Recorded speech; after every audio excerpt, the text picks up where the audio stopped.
Thank you. All right. I'd like to call the meeting to order for Tuesday, March 14th for the Zoning Design Review Board. Roll call? Member Denton? Present. Member Laz? Here. Member Cook? Here. Member Allen? Here. Member Tigert? Here. We are all here. I'd like to ask you to all rise for the Pledge of Allegiance.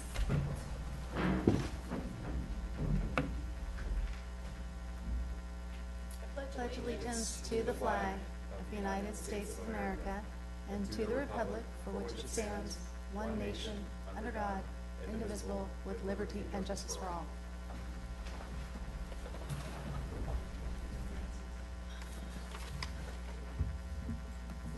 Thank you.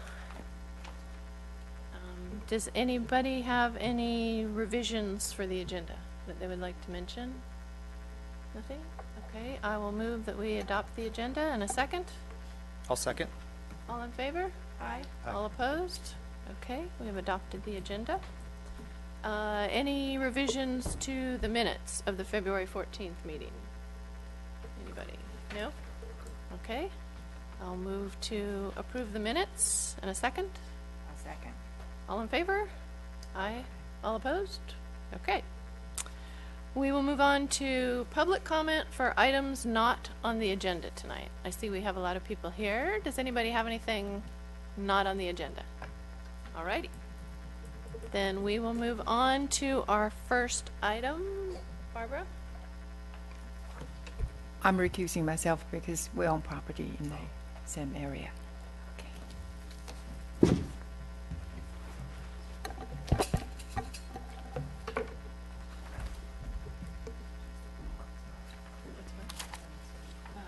It's over there. Don't know when to. So we will move on to public hearings for 17-1130 1888 Heritage. Alrighty. Well, good evening, everybody, and thank you for coming. Before you tonight is the design review for front patio expansion, stone cladding installation at the base of the patio at the southern elevation supports, and landscape renovations to 1888 Heritage Way. So before we really jump into the staff report, let's talk a little bit more about the house itself and the history of the property. The subject parcel is located in the town's master planned residential district and sits on the corner of Vista Drive and Heritage Way. The home is approximately 2,283 total square feet, featuring lap siding, sliding divided light windows, an exterior rear patio, and a large front yard that wraps around the house. The southern elevation has an existing 9-foot 5-inch setback by 7-foot 6-inch raised covered patio. If you could direct your attention to the screens right here. Now, the applicant is proposing a few different things within this plan.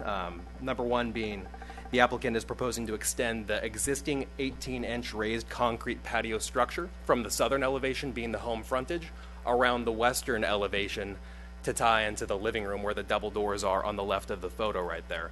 The primary reason for this is basically for increased outdoor living space.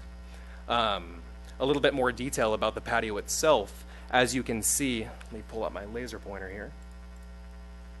This will work correctly. Perfect.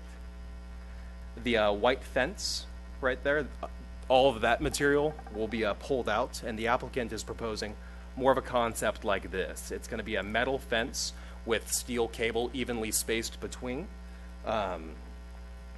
All existing white painted wood up in the front of the home at the southern elevation will all be removed and designed to match these aesthetics right here. At the southern elevation, the proposed patio will be approximately 40 feet by 7 feet 6 inches and 38 feet wide at the eastern elevation, extending about 8 feet to the road. All existing brick seen at the home frontage will be replaced and reclad with Sire stone, a local quarry down in Napa.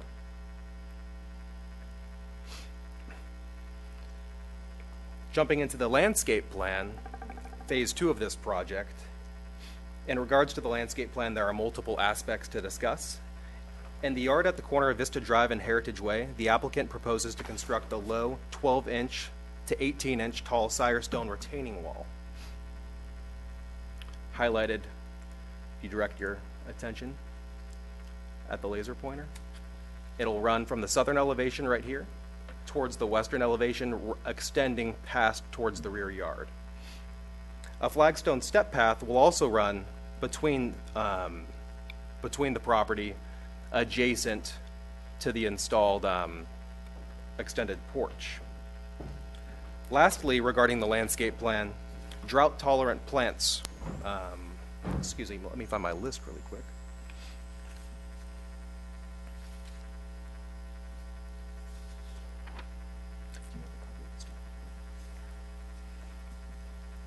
I don't have a complete list. I'll defer to the applicants regarding what will be planted, but it's a drought-tolerant scheme with native plant species, 4 olive trees, 2 Meyer Lemondorfs, and low to medium height shrubs. In the rear yard, the applicant proposes to remove lattice, as seen in this photo, the white lattice above the fence line. And wisteria vines will be planted at the base of each post. To the east of the arbor, the applicant plans to construct a 9-foot by 13-inch salt-finished concrete patio with a 5-foot square raised fire pit. Along the eastern elevation, the applicant proposes to widen an existing concrete walkway to a total of 4 feet and to relocate the access gate to the south. The purpose of this is to screen the garbage cans and container and existing AC units. From the street frontage, they're all in plain sight right now, so relocating the fence to the south will properly screen. Design review approval is required for all physical improvements and exterior modifications subject to the town's design ordinance. In this case, the resident is located in the Heritage Estate subdivision, where all homes really have a common design theme and concept, including brick and stone finish. The use of steel cable for the new wraparound patio is really a non-traditional theme in this neighborhood. That said, incorporating the rock does, with the metal, it is more of a modern look and feel. That said, incorporating the rock, it's a natural organic element that will appear integral to the building's construction. That said, landscaping is the focal point of this project. The applicant proposes a complete landscape remodel, replacing a wide expanse of existing sod, plants that are drought tolerant. Based on the project size, this project is subject to the town's water efficient landscape ordinance. The applicant has indicated that all landscaping will not exceed the maximum water allowance for this property, and at all it is of staff's opinion that the project maintains and enhances the appearance of Yountville, and we recommend for approval. Okay, thank you very much. Does anyone have any questions of staff? One quick question is, during this review process, is a WELO presented, or is that after the permit process is That's underway? reviewed as part of the building permit stage when the sheets and the plans are submitted for verification. Okay, any questions? Are there any conditions of approval that are specific to this project? Or are these on the conditions of approval sheet? I believe they're all Standard, standard conditions of okay. approval. Okay. Okay, then I don't have any questions either. We can move on. Is the applicant going to make a statement? Or the architect? Okay. Just come on up, state your name.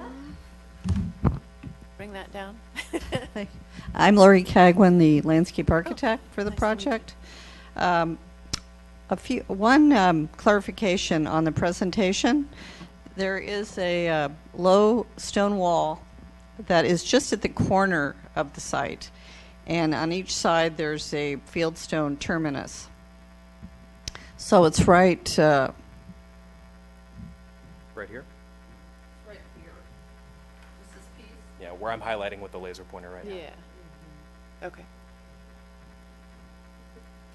And that's mainly to anchor the site. We don't need it along the whole perimeter of the property.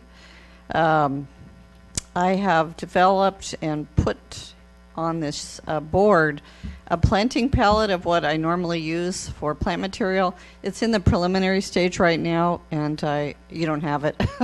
I just brought it in.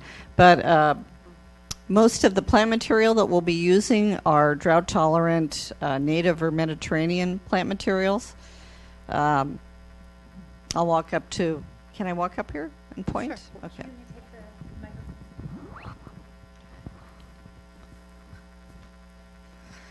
The clients wanted to use olives, fruitless olives, the Swan Hill olives around the perimeter. There's olives on the other side of the street, so it's blending in with properties that have been developed over the years. There's a low stone wall with olives across the street, which he really liked. That's why we've added this Firestone element. It will look like this, won't be quite as formal, and we'll have rock outcrops on each side. Excuse me, Lori, could you go on the other side? sure. So that we can see what Sorry. you're talking about? Thanks. So we've taken all the planting out. They want to acknowledge California's climate and what's appropriate. So they aren't here all the time. So the site will have plant material that's low maintenance and doesn't need a lot of care. So when they're not there, the gardener does the right thing. And, it's easy to maintain seasonally. We do have a few perennials that need to be cut back in the fall, but that's about it. The majority of the material will be evergreens. These larger circles would be medium shrubs that get 4 to 5 feet, well, probably 3 to 4 feet tall, spreading. Don't need to be pruned. And then these kind of more emphatic forms would be phormiums, flax, or grasses. We have a few grasses that we could put in, the taller grasses. And then the smaller emphatic forms would be smaller grasses that are kind of focal points and just provide a it's a nice interface from rural areas to urban areas by introducing these grasses. It kind of doesn't feel quite as suburban and more casual. These hatched areas are different types of ground covers that are evergreens. We'd use aloe rock rose, aloe manzanita, aloe ceanothus. There's 2 types that I'm recommending. And perennials would be planted in these smaller circles and throughout these shaded areas. And these are the perennials that seem to do best in our area with the least amount of attention. Penstemon, Achillea, Nepeta, Erigeron, sage, daylilies. And then the evergreen plant materials would be a selection of rock rose, the white and the pink, teucrium, which is Mediterranean. It can be sheared, but it doesn't have to be. Rosemary, 2 types of manzanita, little ollie olive, ceanothus, and then the Meyer lemons would just be a hedge at the back. Now, in this back area, that's not going to be developed probably this year. Probably next year that will be done. And that is a shady area. So the plant material we're using there is a selection of shade plants. Loropetalum, camellia, rhododendron, azalea, daphne. These are not low water use, they're medium water use, but on a drip system, we're not going to be using as much water. So it's very intelligently applied so that we're not wasting water. There's a few hedge materials that we'll be introducing.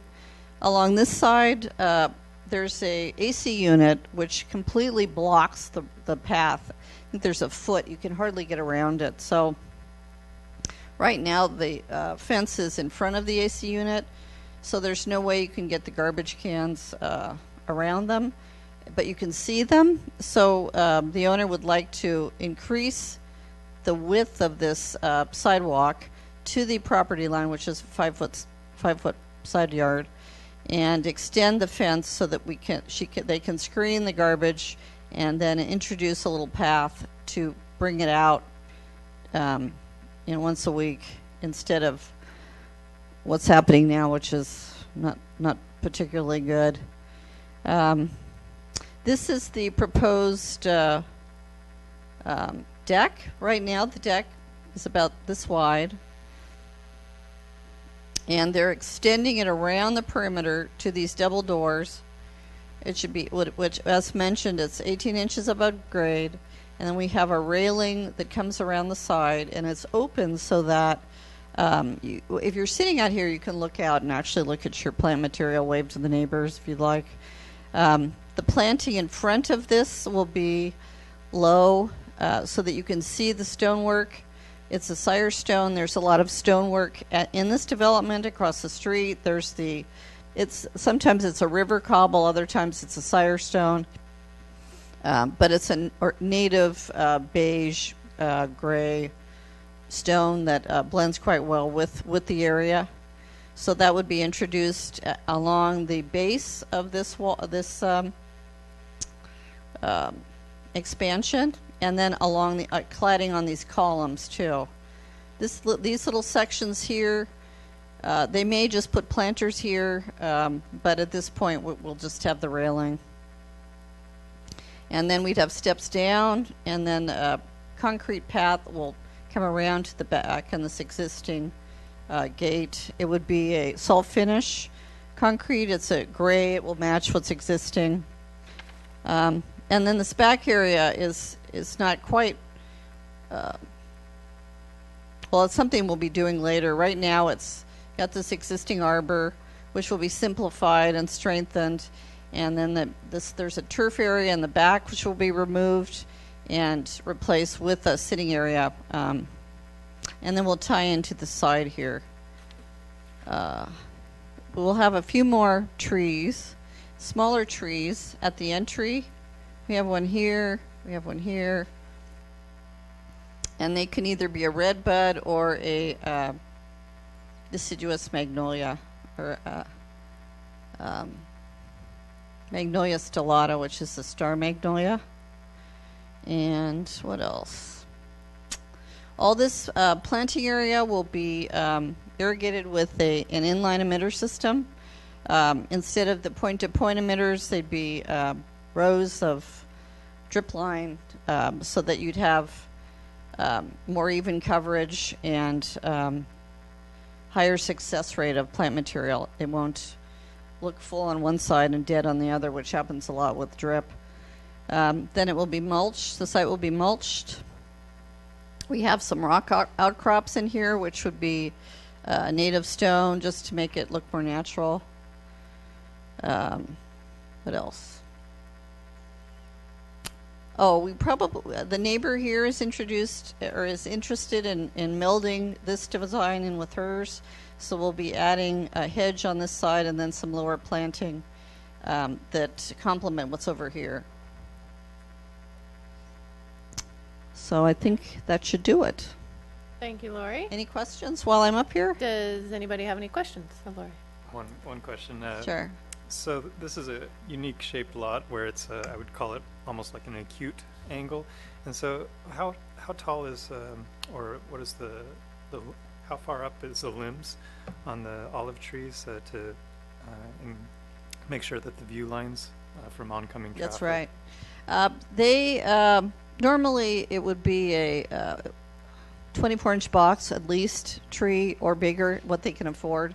But I suspect they'd want a large tree. And the branching usually is up about 4 feet, 5 feet maybe, because they're worried about the view corridor also. We are back quite a ways, from the corner. They wanted these trees here to screen the patio when they're sitting out here when it gets hot. This would be the closest to the road, and we're about 10 feet off the edge here. And then these are, much more, probably 25 feet off, 20 feet off. Step paths, we have step paths. These are flagstone. It could be a bluestone or an Arizona flagstone, depending on what they want, that would be flush with grade. And then we'd have a low ground cover in between, a native or low water use type of ground cover in between. So. Okay. Thank you. Anybody else have questions? Okay. Thank you. Does any of the public have a comment on this particular project? Okay. Step forward and state your name. My name's Holly Hansen. I live at 3 Heritage Court in Heritage Estates, so I'm a neighbor of this property. This neighborhood is an arts and crafts style set of homes.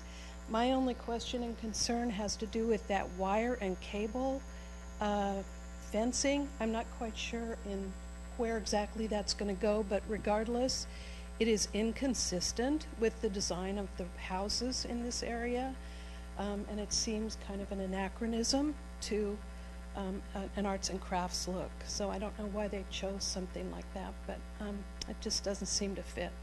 The rest of it sounds fine to me. Okay, thank you very much. Anybody else? Okay. Sure. Come back up to the microphone, please. This design was developed by their contractor who's done a lot of work in the interior of the house, Silliman's Construction, and he's the one who recommended this. So I don't think that they just liked how open it was and how clean it was, but I know they're mostly interested in having more space outside where they can connect the use areas around the perimeter, so they're open to modifications if they're required, although this is what they prefer. Thank you. Thank you. Okay. If nobody has any more questions, then we can start our comments. Jared, do you want to give some input on the Sure. the railing? Seems to be the sort Yes. of item of That was going to interest. be my one Yeah, me too. comment. Reading through here, the plant selection, the local sire stones, the finishes on the concrete, extension of the gate closer to cover the trash enclosure, all seemed absolutely wonderful additions. But the one item that definitely stuck out to me was the cable railing. I would agree that it doesn't seem consistent with the style of architecture within the neighborhood. And it seems a little bit less inviting to have a guardrail or fence in front. So I have to say I'm probably opposed to the cable railing as well. What I see a lot of hog wire around town now for fences. Is that any more appealing? I think where I'm standing is I think all of the additions are lovely, but I'm not sure if the guardrail period is desired. Around the patio. Yeah, because it's a two-sided property. In other words, you have front on both sides. It seems like I don't know, it strikes me as something that prohibits. Yeah, I agree. It stands out a lot from everything else. And I drove through the neighborhood and nobody's already used it. It hasn't been approved anywhere. People have different rock and different stone and different brick finishes, but not anything like that. Okay, Karen? You mean like not like an enclosed space? I do like the design of it. I don't think it's as much of an eyesore or as offline as you guys do. I think it's subtle enough. I think if it were thicker, I mean, I don't know the thickness to it, but I mean, I've seen it in other parts of town, and I don't find it to be like really kind of this eyesore or something where it's like very noticeable. I think it's actually less noticeable because of the material that it is, if that makes sense. Okay. Do we know what the picture that Curtis put up, the cable is stainless, and then the uprights and the frame around it were black with a wood cap. Do we know what colors or finishes for the metal parts? I believe the wood cap is teak, and the black could definitely be changed to a white. It doesn't have to be a black. I think this was a prefab unit that the builder recommended, but I'm sure it could be modified. Well, I think what they liked about it was that you could see through and it was light. It wasn't so heavy that you felt like you were trapped on your patio, because it is, fairly high, or it's, it's typical height for a railing, so that they wanted to be able to see through it. And the railing they have now is fairly heavy, so you can't really enjoy looking out, and that's why that appealed to them. But I think those black posts do seem a little urban you know, in our setting, and if they maybe made them out of wood or changed the color that was blended with the house, that might help. As for the gauge of the turnbuckles and steel, that probably could be modified as well, but I'm not sure. Did Glenn give you any information about that when he came in? No? No more than this. Okay. So he could, you know, listen to requests to modify slightly, and then it could be resubmitted for a little less urban look. Yeah, do we have a height on that? I think the typical railing is, does it have So the, Sheet, It 30 says- inches? 30 or is it 36? it'd be 42 inches, and I don't think it's depicted accurately on Wow. the drawings, because it No. it looks like it's up 24 inches to match the windowsill. It says 18. If it's a pre-manufactured, like a metal rail or urban 18. rail. The applicant proposes to extend an existing 18-inch raised concrete patio. It shouldn't be any higher than what's there. I'm sure they don't want it too high, so whatever the minimum code is what they probably prefer. So what would be the minimum code, though? The code's not required. It's, Yeah. it's Oh, okay. no more than 30 inches, so nothing's Okay. required. Yeah, I would share that based on the height of the patio, railing isn't required. And building on Member Denton's comment that perhaps it should be eliminated entirely, while this is a wraparound porch, it's not your typical front porch because it's not covered, so it doesn't have those elements that you would expect of an entry, which is the, you know, the floor and the railing and the cover. So that could give added justification to eliminate it, should that be the direction you're moving. Okay. Mikhail, we haven't heard from you. Could we go back to the image of the actual house as it is today? Yeah, I'm just trying to get a sense of coloring and what the fencing would look around it.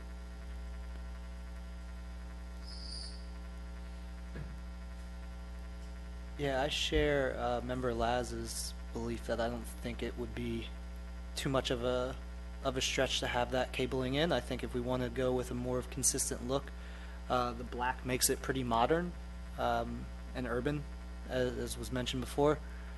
I think if it is changed to a color such as, I guess, white, but someone mentioned they're planning on getting rid of the white by the entrance? Yeah, the existing white, here, I'll zoom in right here. Yeah. All the existing white right there will be yanked out, Okay, and the metal fence will go in. But we don't know if they're Not- painting their house. The Not pillar- the pilasters the and pilasters. the body of the, Yeah. the Okay. color of the house. Yeah. Okay, so then white would still make sense. Okay. We don't know what color, if they're going to paint their house. Right, they haven't indicated that.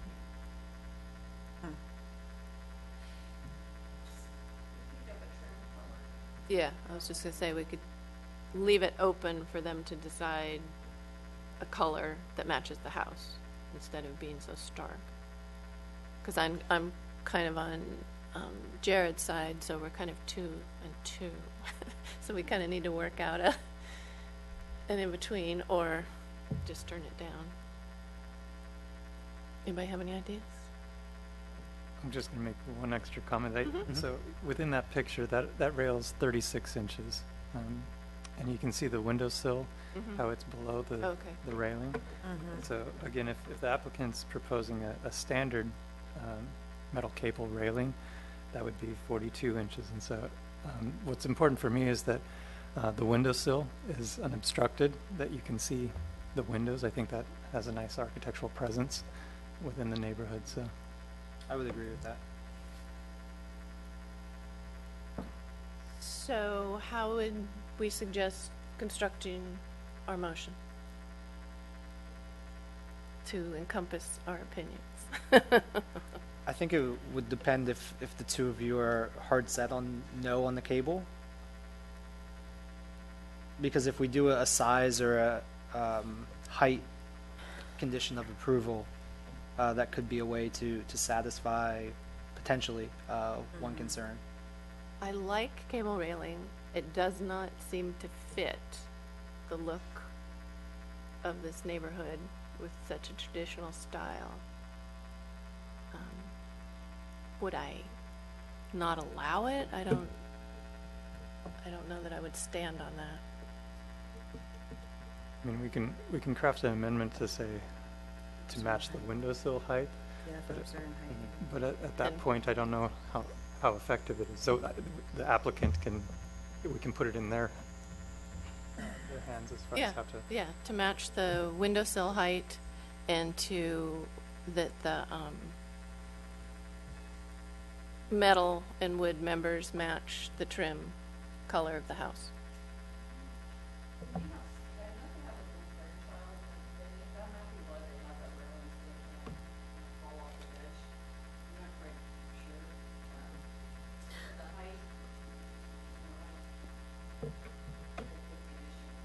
Okay.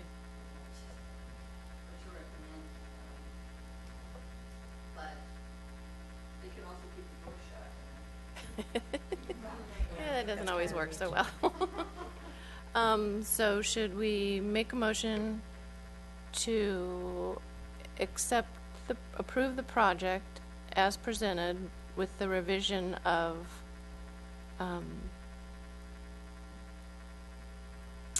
the railing being at the height visually, no higher, can you do it, we need to do it a height, or just visually no higher than the sills? Yeah.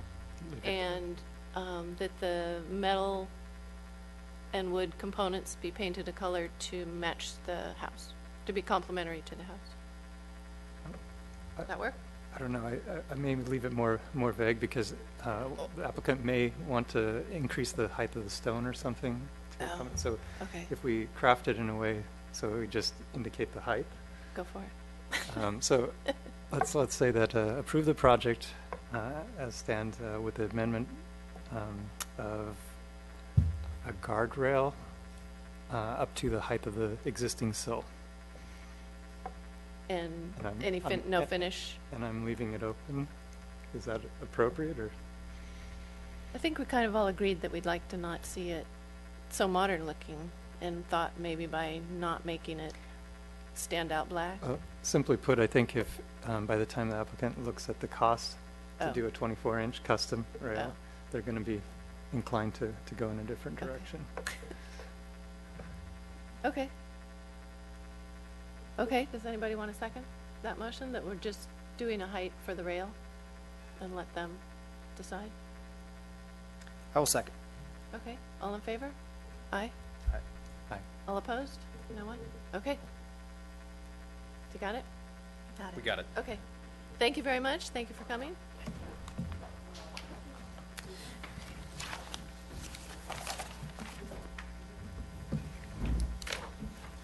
We'll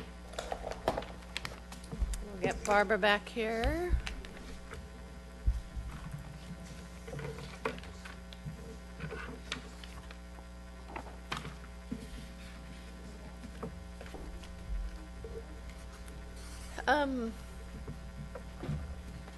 Oh, you got on? Okay, we're good. Okay, we can move on to 17-1139, 6490 Washington. Design review for exterior modifications, including a shade structure. Good evening. Tonight you have before you two applications. One is design review for exterior changes at the Priest Ranch Tasting Room, and the other is for a sign plan amendment for new lighted signage. And these are associated with the rebranding of the property from Priest Ranch to the Guild Room by Priest Ranch. And the elements of the project include a new 10-foot wide sunshade trellis that would be along the full length of the front elevation, and you can see that here at the top upper left-hand portion of this plan view. And this trellis would be constructed of metal with wood slats made of thermal ash to match a new wall dressing that is proposed for two new doors. Perfect. Could I have that?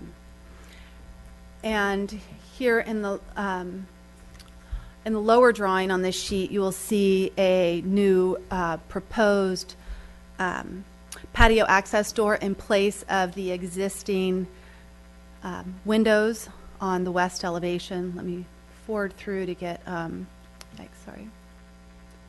Right here, Existing is shown on the top and proposed is on the bottom. So we have the sunshade trellis for the full width of the front elevation, a new patio access door. The proposal also includes removal of the shutters and the faux stone element that's associated with the existing Tuscan design in place of a more modern and uniform stucco finish. The applicant is proposing a new two-story architectural mesh element on the northwest building corner, shown in both of those bottom illustrations. They propose to screen the existing fire riser that's on the at that northwest corner and adjacent to or near the walkway and the driveway with the similar screening material to screen its view from the patio, to relocate the bicycle racks that are located at that north side to a more southern location, and then the new signage on both the front and the north building elevation. And the staff report includes some of the history with the project with regards to use permit and design review. And I think it's important to note that the use of the front patio is permitted under the existing use permit for guest service themselves. Guests can take wine outdoors, but it can be no more than a tasting room portion. And employee service of guests on the patio is not permitted. The applicant is not seeking to change the use tonight, but rather the design elements that will make that patio more usable. And one of the primary goals of the elements before you tonight is to provide some shade from the afternoon sun on that patio. For the most part, staff finds that the elements are consistent with the design ordinance because they appear integral to the building construction, the way they're laid out and installed on the building, that they are used throughout the design, and they're constructed of natural materials. Again, we point out that there is more of a modern element with this architectural screen on that northwest building corner, and it's not widely used in Yountville, although there is similar treatment on the large storefront entry to the spa across the street. Staff's main concern with the project is the new trellis element, and that is because it encroaches 5 feet into the permitted encroachment of setback. The building is approved setback 15 feet from the front property line, and a 5-foot encroachment is permitted, and that's represented by the existing conditions of the portico. The applicant hopes to extend that an additional 5 feet. And that is something that can be approved under Master Development Plan review as an exception. This was a Master Development Plan property.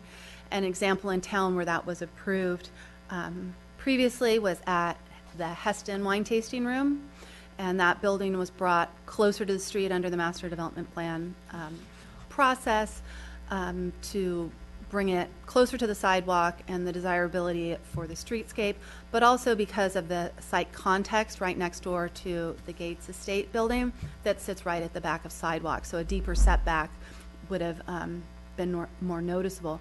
What's interesting at the Heston property is that the front property line is the front of the sidewalk rather than the back of the sidewalk as we have here. So the appearance is even really closer to the street than what we have proposed here.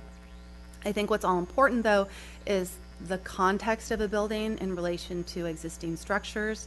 And while the north end of this block has the Hill Family Tasting Room and Bistro Gentil that are set back right at back of sidewalk, the existing building condition really is a 15-foot setback we see here. The approved handwritten tasting room for the parcel to the north, for which a building permit will issue shortly, is also set back 15 feet.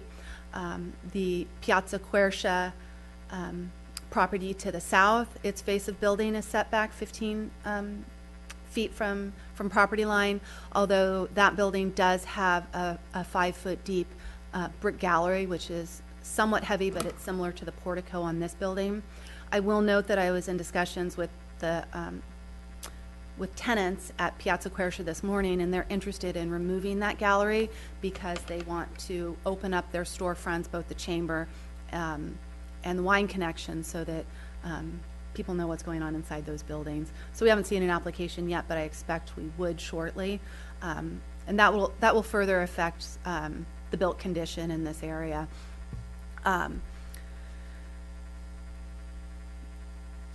As I noted, the applicant is seeking this change because of the need for shade that they have demonstrated for the building, the west-facing sun. And to this end, they submitted 2 shade studies that are in your staff reports. They show summer conditions from, I believe it's noon, 2 and 4, based on the 10-foot deep trellis that is presented to you tonight.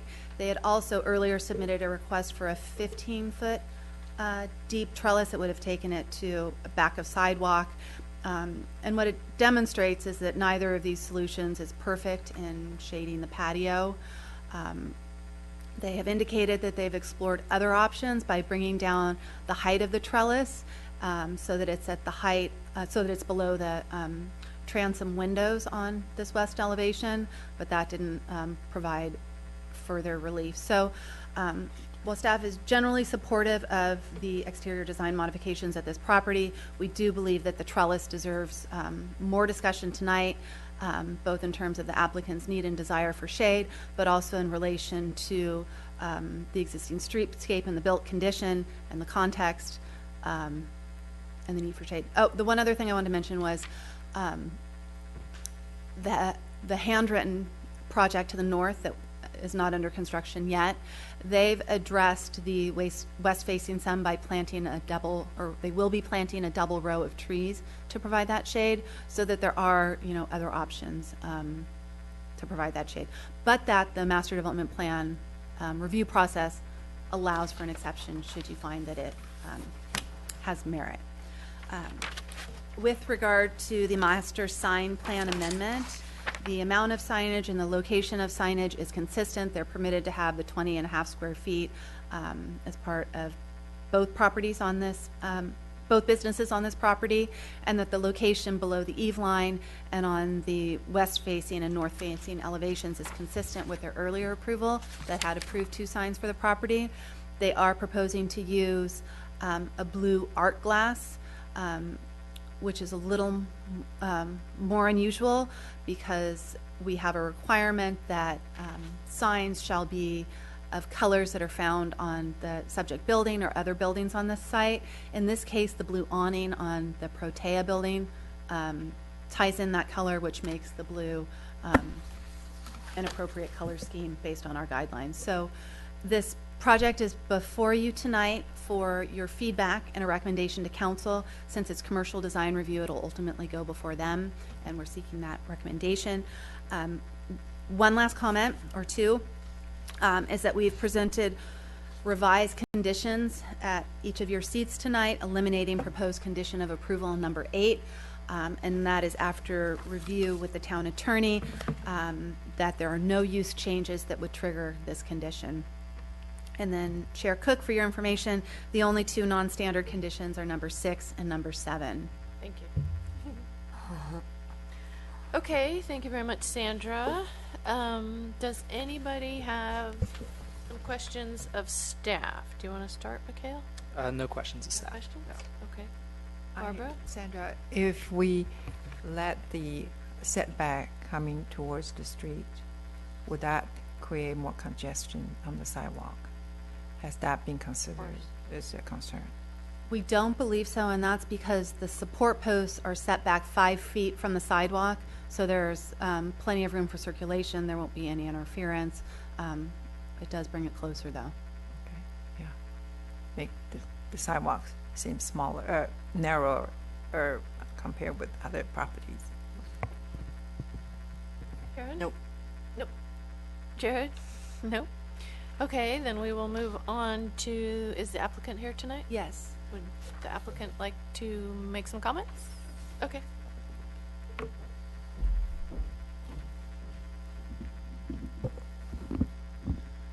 Good evening. My name is Gary Finnan. I'm the designer on the project. And firstly, I'd like to apologize. We took the tree out of the design so you could see the building, but Makes sense. the tree's there, Okay. or it would stay there. I think really what we're doing here is really trying to enhance sitescape, and I think Mrs. Allen over there had asked, are we constricting the sidewalk in any way?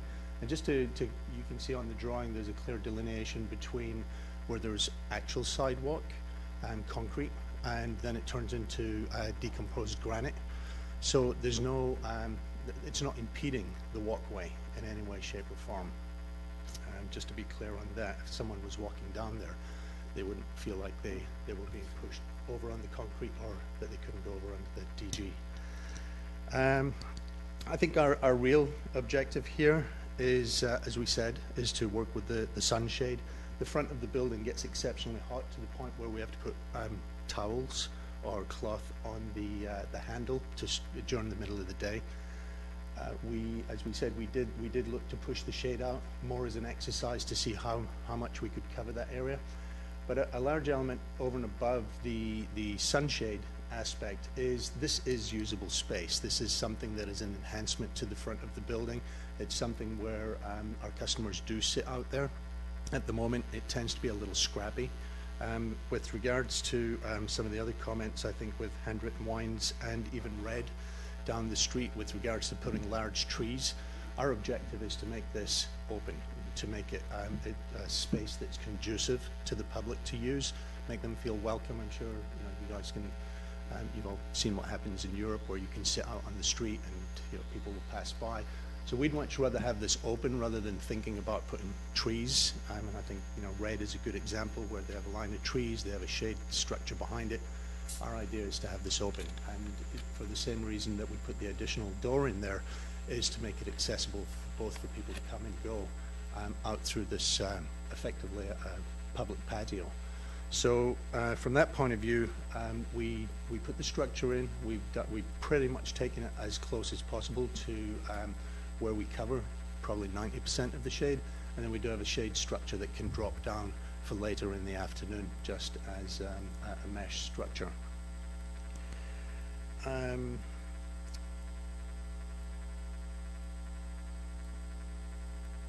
think with regards to the brand identity and the aesthetics of the building, I think most of you are familiar with the fact that this is a mock Tuscan building, which is not necessarily in keeping with most of the sitescape. And so when we did look at bringing in elements that were architecturally different, we looked at balancing the building, not only from the brand point of view.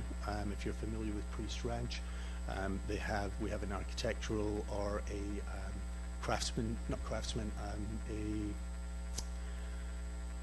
a rustic component to the brand, which is based on filigree or craftsmanship from a working ranch component. And the screening that you see on the side of the building in detail in your plans that we gave you, there's actually a thematic element that carries through the etched metal, and we carried that down in, not only is it inside, but it's only on the outside of the building. Elements of that will be covered up obviously with foliage, but it's all about brand reinforcement. We want to bring the brand out to the street so that we start to convey the atmosphere and the experience that can be carried out not only outside but inside on the building. And that goes the same for the signage, trying to keep it understated, but at the same time starting to convey a different element of experience so that when people are walking up and down the street, there's more of a significance with regards to sense of arrival, sense of entry, and presence in that streetscape. And at the moment, our objective is that we would like to move forward and be able to put this in place by the beginning of June, July, from the point of view of the season. And we, as well, know that's upon us. And so we would appreciate your consideration with regards to this being approved as an addition to the aesthetic of Yountville. And not only that, it's also an enhancement to the experience that people can have, not only inside but also outside in the streetscape. Okay, thank you very much. Does anyone have any questions of the applicant? Sorry, do you have the shade of blue that you're proposing to use for the sign and what it would look like when it's illuminated? No, and the illumination is direct from the front. The blue is placeholder. It's something that can change. Okay. Yeah, we're not caught on the blue. We thought it would look pretty to go together, as Sandra said, with tying the two places together. Okay. That was my only question. Barbara?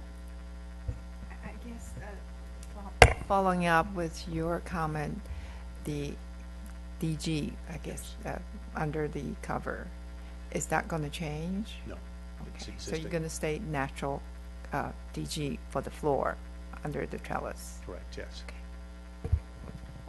Two questions. Have you selected a mesh screen design? No. I see at the several moment. here. Yeah, so what I gave you in the package was an example. What we would do is we would take elements of the brand, the Pre-Strange brand, and we would have it custom made. Oh, okay. So at the moment, excuse me, is the Guild Room branding is still being worked on. So I think something that in keeping with that. So it would have words in it? I mean, it would say? No, Okay. if you look at, I'm not sure which page you have there, but you'll see the mesh. It's just Right. a plasma cut steel. Okay. So it would be something that... Something custom? Yes, Okay. and the idea behind it is that we don't want to put hog wire up there, for example. You know, the idea was that we want to put something that actually has a theme. And then my other question is, on the front of the building between where the current entry doors are and the new entry onto the patio, I see some horizontal material. Yes, and that's a thermal ash that we were talking about actually using on the trellis up above.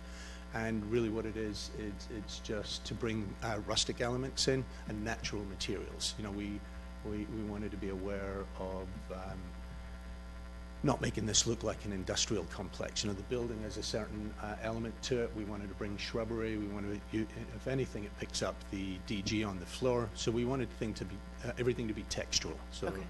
Again, it's the local environment. Okay. And I 100% appreciate you're getting rid of the fake rock. That's a nice touch. We're going to hide it all behind the thermal ash. Excellent. Excellent. Questions? The only question I had was, it wasn't so much the mesh, but the screen that comes down. Yes. Is that going to be opaque? Like, my only concern would be that it would be almost to the point where you wouldn't be able to see through. Like, it would be almost used as like a private kind of space that you wouldn't then be able to see through because it would be, opaque. Yeah, we would use a Mecho shade, which is, if you're So would you be familiar able to with see that. through that? Pardon? Would you be able to see through that if you were walking by? You could see through that mesh? Yeah, or- and just to remember, we don't want it to come down too low because we don't want Yeah. people walking into it and hitting their head. So, the way we worked it out was it needed to come down probably to 6.5 feet, which, unless we get a whole bunch of Oompa Loompas in there and we can bring it down to about 3 feet, it would be really good, right? But no, the idea is that it's really just for later in the day, just to take that last 2 or 3 feet of shade off of there. But it would be a Mecho shade, which is a standard sunscreen shading that you get. Okay. Jared? What other considerations did you explore for screening the sun? Well, other than trying to bring it out further, it's really a difficult scenario where we were trying to find the balance between aesthetically how would it work, how would it tie the building and the brand, and we didn't want to put a solid structure in there, but at the end of the day, there wasn't a lot more to explore from the point of view of just how do we get distance and the angle of the sun, as you saw in the sun study. So when you asked what did we explore, we had to look at some form of trellis element, but we looked at a solid roof, and we wanted to keep it light and open so that there wasn't a sense of a heavy roof on it. For instance, another example would be the Bartizzano Inn, where they have the roll-up screen. Right. Well, let me be candid The and say. louvers, actually. Pardon? I'm sorry, not the screen, the roll-up louvers that oscillate. Right. And so what we didn't want to do, if I understand you correctly, is we didn't want to put something out there that that that was, let me put it the right way, is off the shelf. We wanted to create a statement out here. And when you say that the louvers to oscillate, if I understand you properly, that could change direction within this framework, it doesn't really do very much from the point of view of just where the angle of the sun is. We looked at several options on which way they should face. Where we have them is facing in that direction because that's predominantly where the sun comes from. Would be the northwest side and right around to, the southwest side, right around to the northwest side. So you keep it pretty constant. We looked at off-the-shelf options, extendable screens, stuff like that. But the whole idea is to beautify and create a sense of brand and a sense of entry rather than something that looked like we were going to hang an awning out there, which would have been the easy solution, I think, but we decided that this had more in keeping with balancing the building and also giving it a new facade that was relevant to the brand while leveraging the space. Any other questions? Okay, thank you very much. Do we have any public comments on this project? Come on up, give us your name.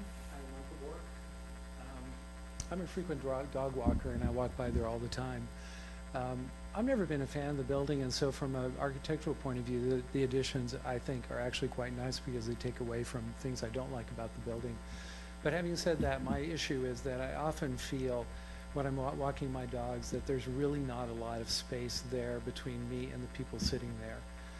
What I've noticed is that every place I can think of in town where there's people who sit in front, there's usually something that blocks me on the sidewalk from those people. The Bouchon Bakery might be the only place where that doesn't occur, and that sometimes forces me on the street, or sometimes it forces me across the street. So my only concern is that creating a more convivial space for people to sit threatens that even more.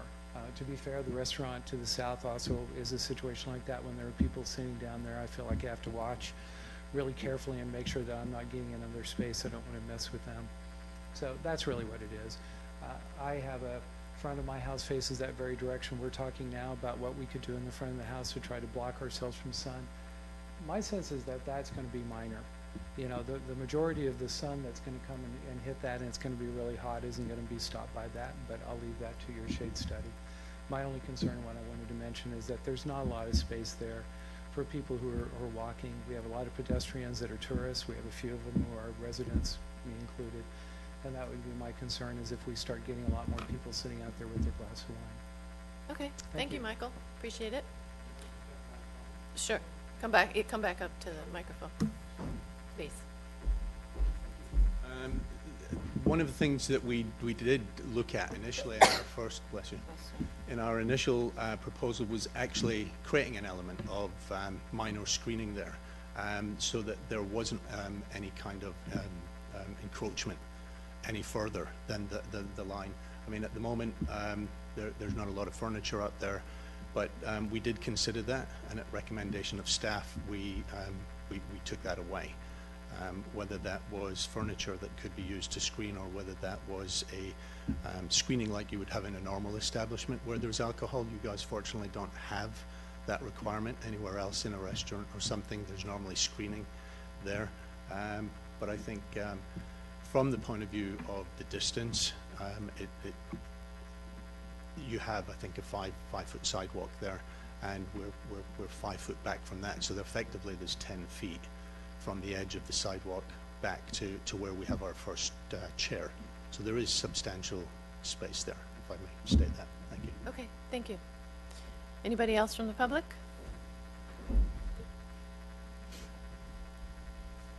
Pam Reeves, 6887 Jefferson. I also would like to echo the idea that the new elevations look way cleaner and way easier on the eye.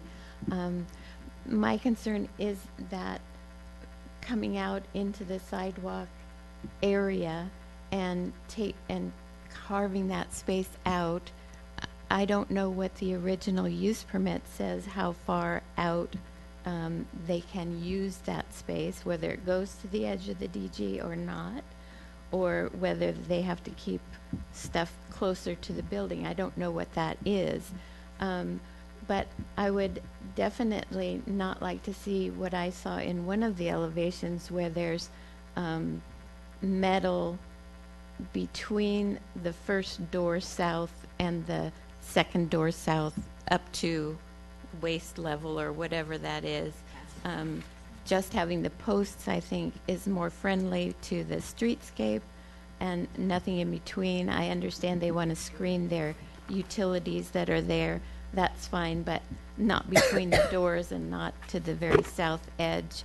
It seems like that's cutting up the space and taking it back towards what the old elevation looked like, which is a lot of stuff happening that doesn't really add to the ambiance of the town. So, and my other question is, if you approve the trellis, I would think that you'd want to make a lower limit to that screen that comes down, because if they do pull it down further and further and further so that people can't walk under it or can't see through it, then that's making an outdoor room, and I think that that's not the purpose of this space. It's enjoying the outdoors but not cutting it off from the streetscape. So I would think you'd want to have a lower limit to that pull-down screen. Okay, thank you, Pam. Anybody else? Okay, then we will close public comment and discuss it. This is, we will vote on a recommendation to the town council on, I kind of see it as 3 items. The design changes that they're recommending for the building, the exception that they're asking for with the encroachment of the trellis cover, and then the sign. So we'll look at all 3 of those separately. So, okay, Al, you want to start on, do you want to do one at a time? Want to do the design of the changes? Sure. Okay. Design-wise, I think it is a vast improvement from the building that is currently there. I think it all fits if each of the stages are approved. I think you take away the trellis because of encroachment or something like that, and then the mesh screen doesn't fit. I think it would have to be recommended as a complete project versus individual aspects of it. Okay. Aside from that, I think as a whole, design-wise, it looks great. I think we'll revisit the discussion and thoughts on whether or not the trellis should be approved based on encroachment, but from a design standpoint, I think it looks good, with the exception of, as was previously stated, I agree with the fencing in between the doors. I think that closes it off from adjoining properties, specifically Protea to the south. And then my other question with the entire project is, if this does get approved, would that then give Protea precedence to come in and say, if they're shading their front patio, I want to shade my front patio? Basically, an exception would, yeah, I think. So that would be another concern of mine, because they have the same space able to be utilized that it now has umbrellas up. All the way down the Yeah. street. Okay. Barbara? Just the design as presented. Yes, I agree the revised design is more attractive and stays more up to date with the town's direction where the new buildings and new designs are, is very attractive. I agree with the gentleman in the audience. I was never too crazy about the front of this building. Anyway, and I do understand your need for shade. I have a similar problem in my house. But whether we're all going to agree with the exceptions of the 5 feet encroachment, and how we can take care of your needs, at the same time address the concern of separating from people feeling like they can't walk close to the edge of the trellis.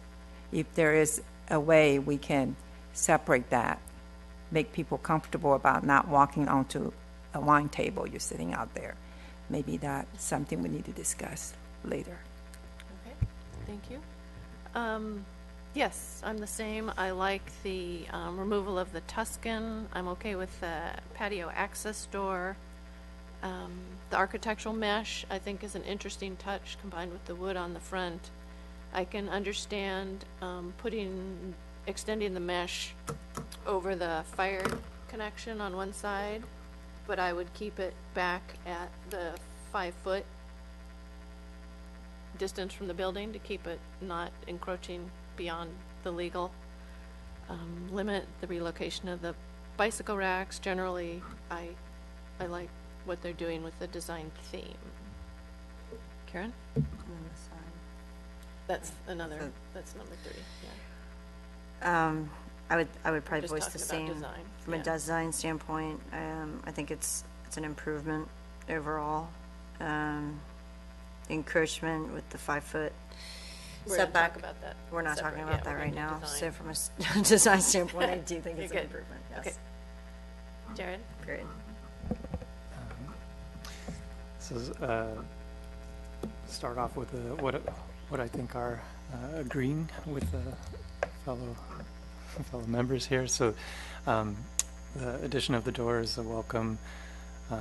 Moving the bicycle racks to the south is fine, and the screen on the fire equipment is fine. But I think I may be the exception here. I think as far as an architectural composition, this doesn't really provide clarity for me. I think there's a number of details that are missing. One of the observations is that the trellis is cutting right through the arch of the entry, which doesn't seem appropriate either. If the trellis is something that moves forward, then maybe modifying the arch so that it's straight. But at this point, it just looks like an afterthought for me. I also think that the mesh it feels like it's a plant-on. In other words, it dies midstream in the facade of the stucco wall. Usually, if you're running materials, it's nice to dye them into an inside corner, or at least define the return of that mesh so that it looks like it's purposeful. The trellis, in my opinion, based off of the massing of the existing structure, and I agree that it's most everything is an improvement, but I don't think it's consistent. So having a dainty columns that are what appear to be more galvanized or metal isn't consistent with the style of the architecture of the building.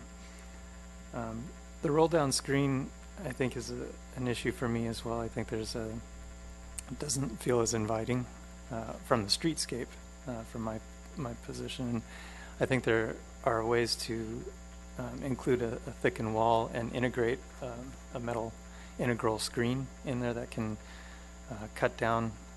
It can actually be tied with the sun orientation and adjust accordingly. So I understand the reason for including the outdoor space, so I acknowledge that. Those are some of the observations. Okay, thank you. So kind of to recap the design, we have 4 members that approve the design changes in general as presented, and 1 who has some reservations and would like to see some more detail for tying it into the building.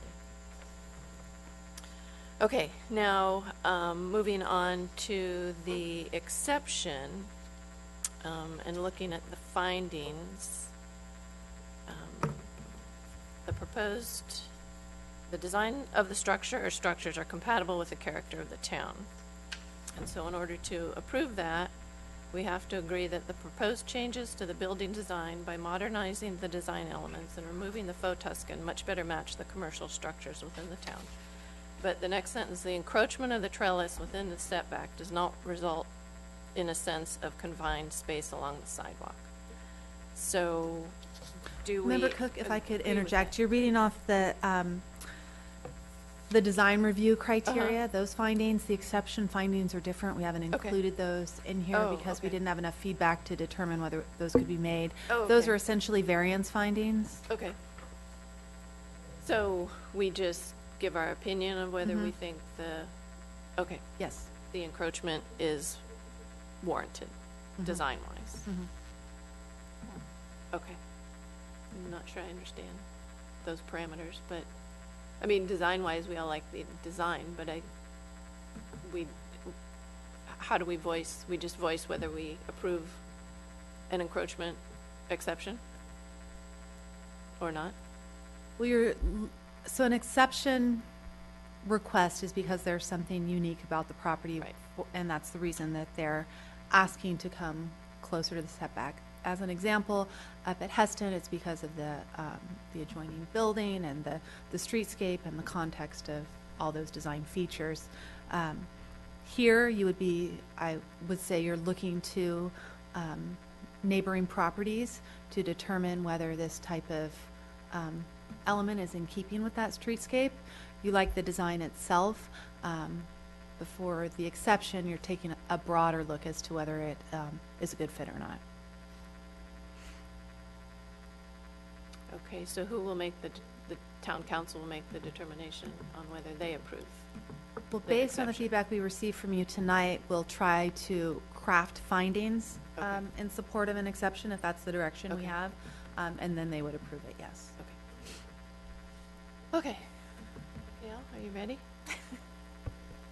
Sure. Okay. Again, my concern is making the exception with this building, and then it kind of trickles down to the other adjoining properties. Look at, all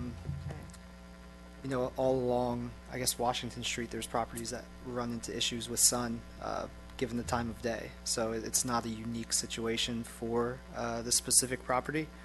What may play into Member Denton's concern, and I had actually drawn this and I wasn't sure the proper time to address it, was I would be more inclined to work with it if it didn't, one, like I mentioned, have those gates that kind of block off the front, but then it was specific to the DG section of the property versus extending over to the entryway of the actual building.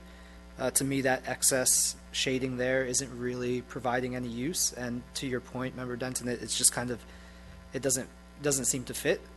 I would be more inclined, because the rest of the space is actually providing a service for people visiting, to work with the applicant on that, or I guess since we're just making a suggestion to town council, be more willing and inclined to go in that direction.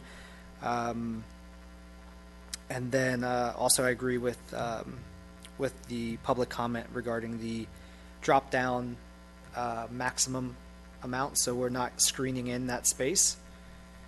In terms of the exception, if I would be open to it if we can find a way to isolate it to this specific business, but if we can't, I don't think we can open those floodgates Precedent. without really telling everyone, okay, the 15 feet encroachment is no good, 5 or 10 and 5. Okay. Okay. Thank you. Barbara? I have a question for staff. The setback for Hill family and Mr. Shanti, are they encroaching into the 15? Yes, both of those are set at back of sidewalk. The sidewalk runs right up to face of building. So it's on the And- same block? It is the same block. Okay. Any other building have the similar encroachment into the sidewalk, like Shanti and Hill and family? The Gates Estate building, Heston, I believe, is set back 13 feet from property line, but when you consider the 5-foot setback, it's actually 8-foot setback. And then in addition, Hill is, legal non-conforming because it was Right. approved before our codes were in place, but it has a very significant awning that extends over the right-of-way Right. in the front of its building, Right. and shades the entire sidewalk. Right, right. So we're not really open up a precedent for that block. as far as the business Well, buildings it concerned would be a for precedent encroachment? because Hill Family and Bistro Gentil are legal non-conforming, so you don't look to a legal non-conforming structure to justify current development. You look See. to the existing code. Okay. So Okay. just different conditions exist, and that's why it's different at that end. So they were Pre-code. pre-code. Okay, understood. Thank you. So my feeling is, we understand the need for this, and I don't know. We always want to work out some kind of compromise so business can exist with the residents. At the same time, if there's a concern, is there any way we can figure out a way for them to have a clear definition where the trellis stops and the pedestrians do not feel like they're encroaching on them? Well, I think we're not talking encroachment into the sidewalk. Right. The posts are set back 5 feet from sidewalk.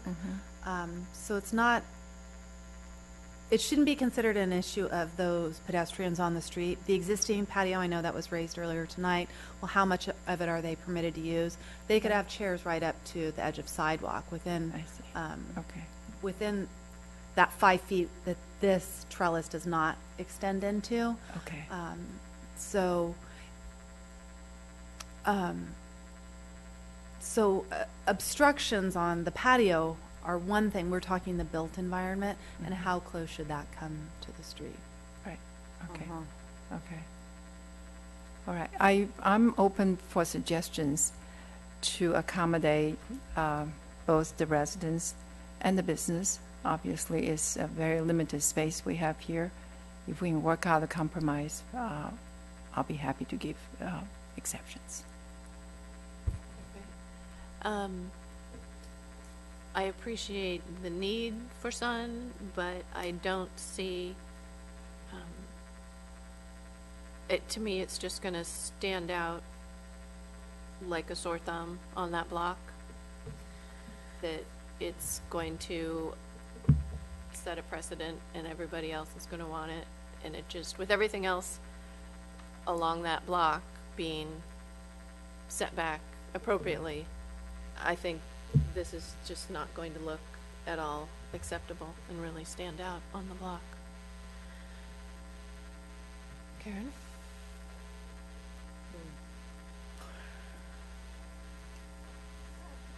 I don't see this as being totally precedent setting. I don't think the issue is that. I think it's more, I mean, it's their space and they want to utilize it to the best that they can, which makes sense.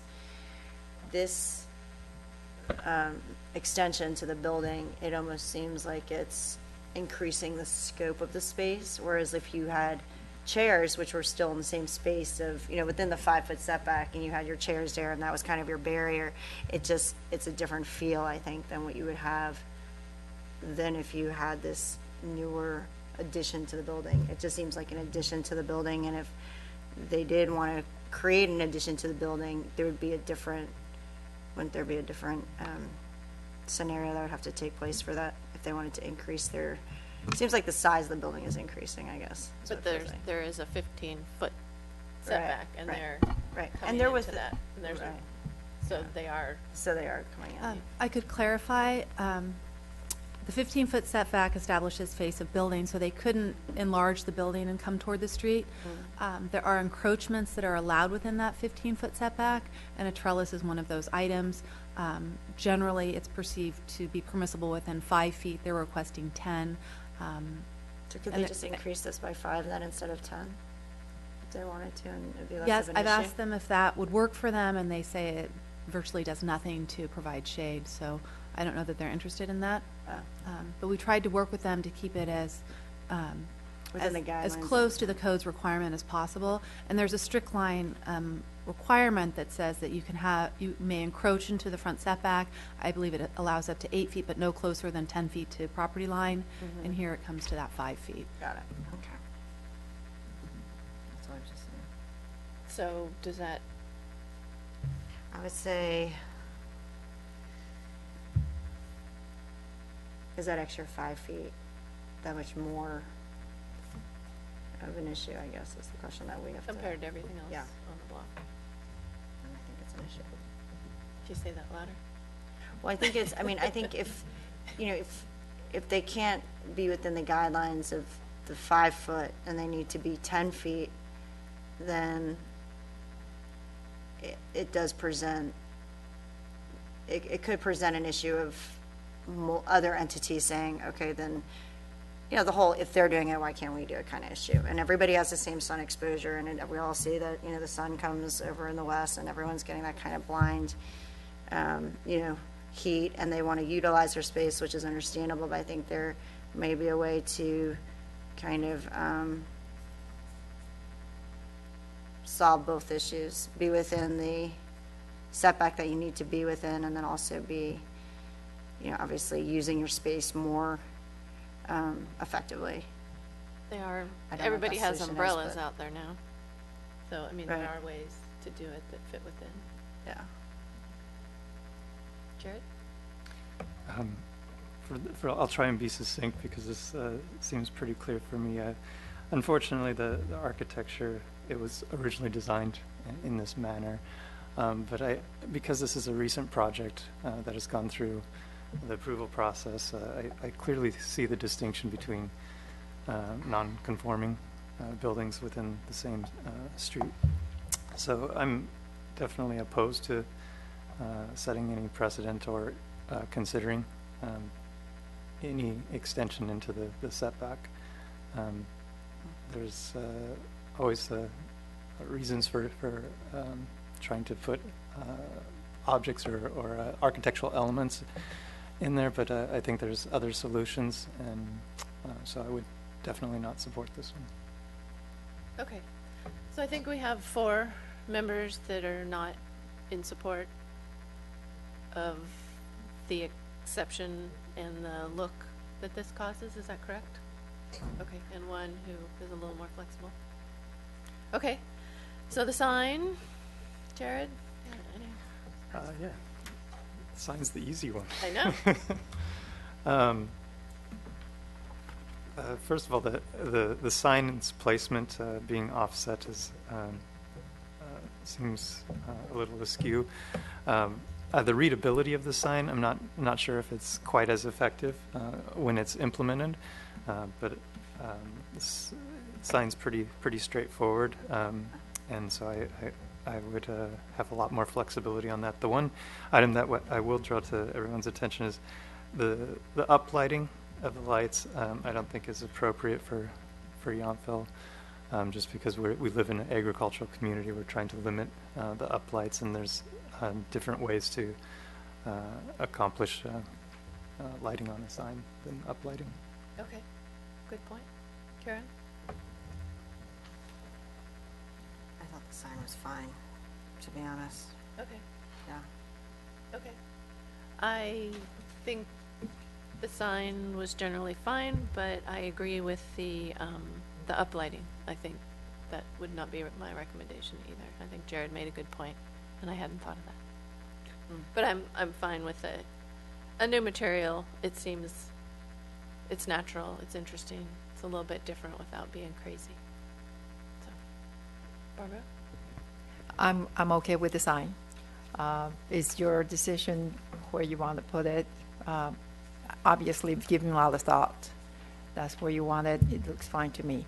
The lighting, I agree. We probably shouldn't be shooting lights upwards. I hope you find a better way to do the lighting than that. Thank you. And Mikhail? The sign is good with me. My only concern would be the shade of blue, but that's it. Okay. Have we covered everything for you? Yes, thank you. Okay. Thank you very much.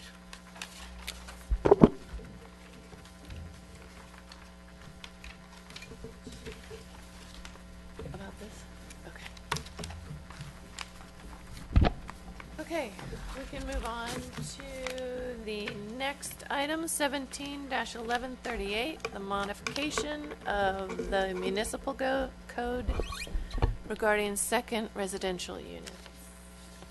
Good evening. Tonight we are presenting to you a draft second dwelling ordinance that is modeled on the new state standards for second dwellings. And as you know, the town council approved an urgency ordinance that put an ordinance into effect that would be consistent with state standards so that ours would not be null and void in the period of time it took us to discuss different options for a permanent ordinance.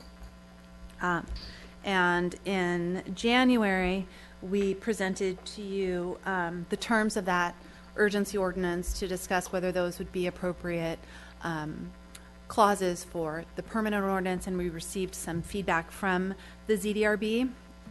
One was that you would like to impose the owner occupancy requirement by a deed restriction, and I reviewed that with the town attorney, and the recordation requirement for the agreement essentially establishes the same thing. It puts owners on notice that this is a requirement for the property.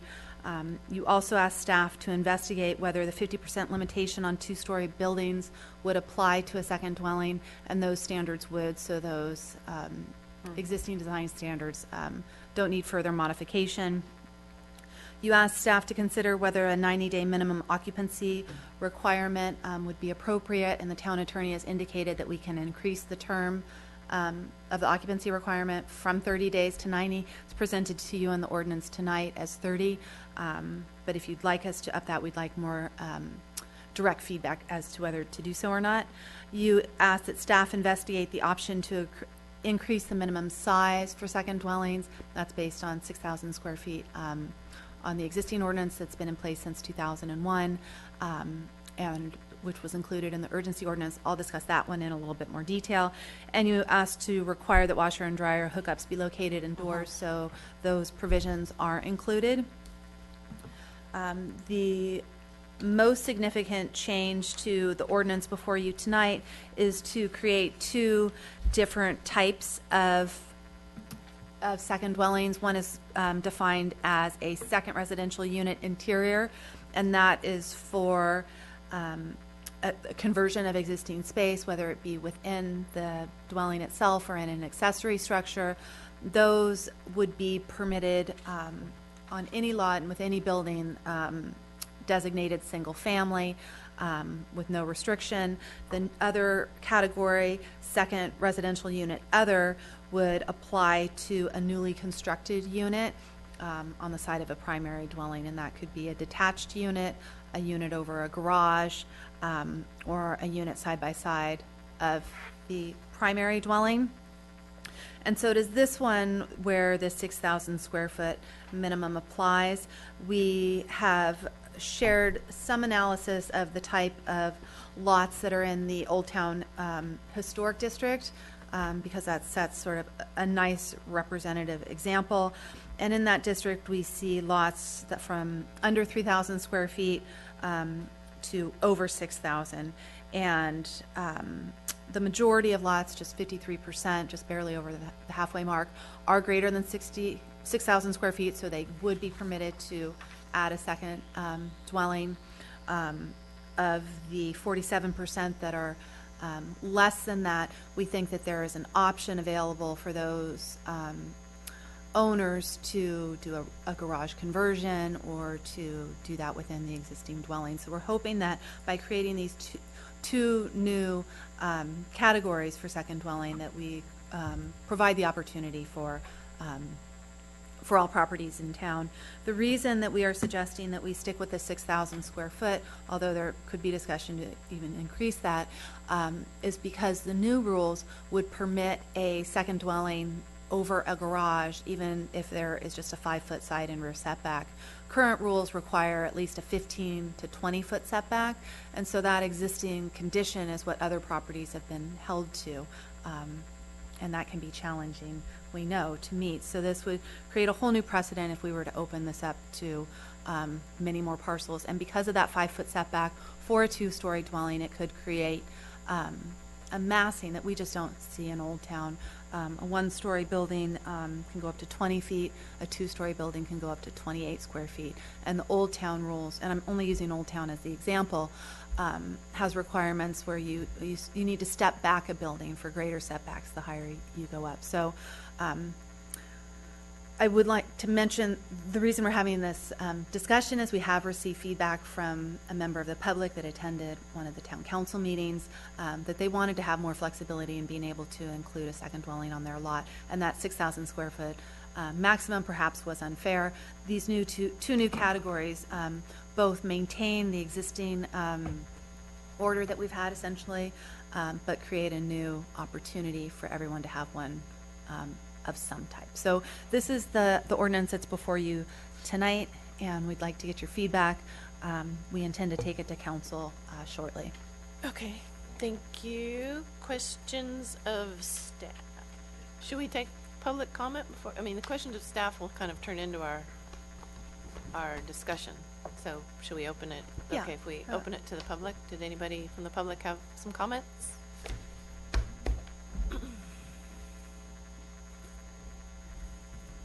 Pam Reeves, 6887 Jefferson Street. I just have a couple of couple of questions and also a comment or two. I am that person from the the council meeting who was questioning the whole reason why this came about is that the state would like to see more affordable housing and more workforce housing available to people, and our second dwelling unit requirements have been onerous to make that happen. So I have a couple of questions about that. In making these designations, inside, outside, garage conversion, whatever, that changes the 6,000 square foot requirement or not? The proposed ordinance would allow an interior second unit on any property in town that has is single-family residential designated. The addition of a second-story over garage or a detached second dwelling in the rear yard would require that minimum 6,000 square foot. So if you did a garage conversion of a detached garage? That would be the interior that would be permitted on any lot size. Okay. Okay, well, that's at least something, but I'm also concerned that the 6,000 square foot minimum is difficult for the Old Town, and Old Town hasn't always looked the way it looks now. It used to be way more dense and a lot of little thises and that shacks everywhere, behind houses, in front of houses, all over. So going back to that would not be great for the way everything looks now. But the fact that small lots, say of 4,000 feet, did have second units on them, and it wasn't a problem as far as congestion or massing of buildings, because Old Town requirements are a little bit more strict than the other zoning areas. So I still think the 6,000 square feet is going against the sort of the ideal of what this loosening that the state is calling for is asking for. So, and then I was looking through some of the requirements, and under general conditions, the 17.116.030, there is this number 10A, which talks about parking requirements. And at the very end of that letter A, it says, or by the use of mechanical automobile parking lifts. I hope that it could be clarified to say that that would have to be inside of a structure, because I don't agree that it's okay to have these things in your backyard where it's higher than the fence level and your neighbor gets to look at somebody parking in their backyard. So I would hope that that could be added to there that says it's within a building. That would be really important, I think, to any kind of design standard we have in this town.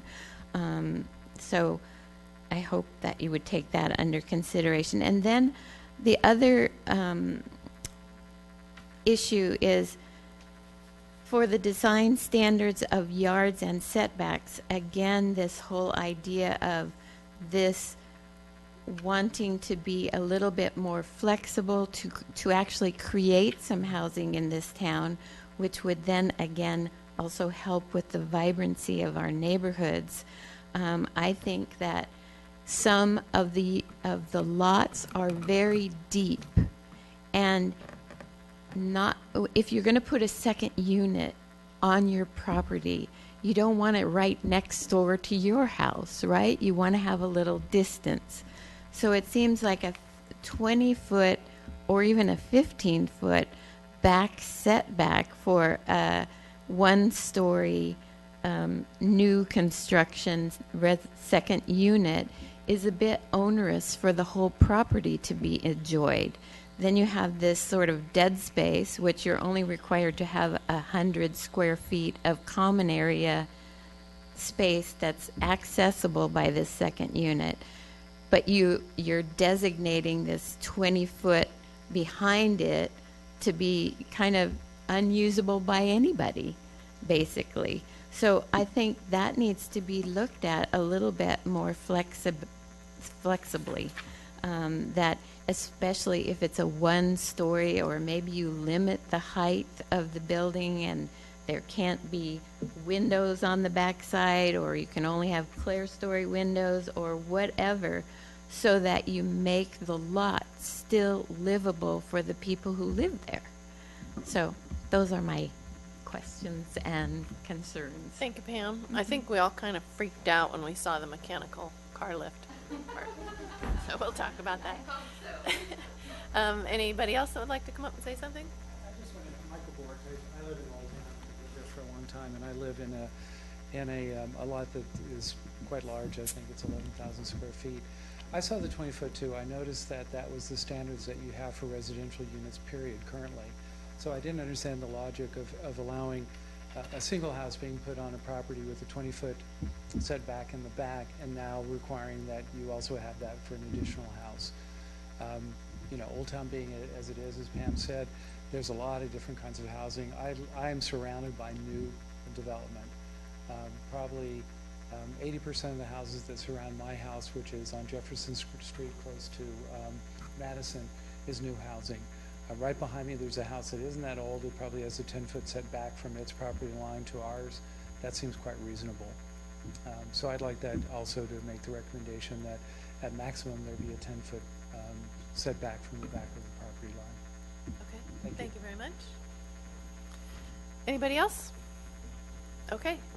We will close the public comment and go back to questions of staff that will blend into a discussion. Jared, starting with you this time.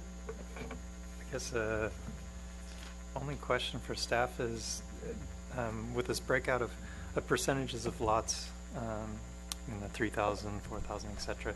The 53% is there a survey of how many second units already exist? No, I don't have that information. Okay.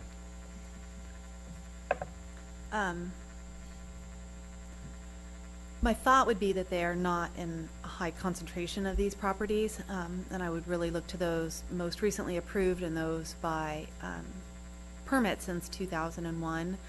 Any of those that are pre-existing, like Member Reeves just mentioned, we wouldn't necessarily have information that those are on lots.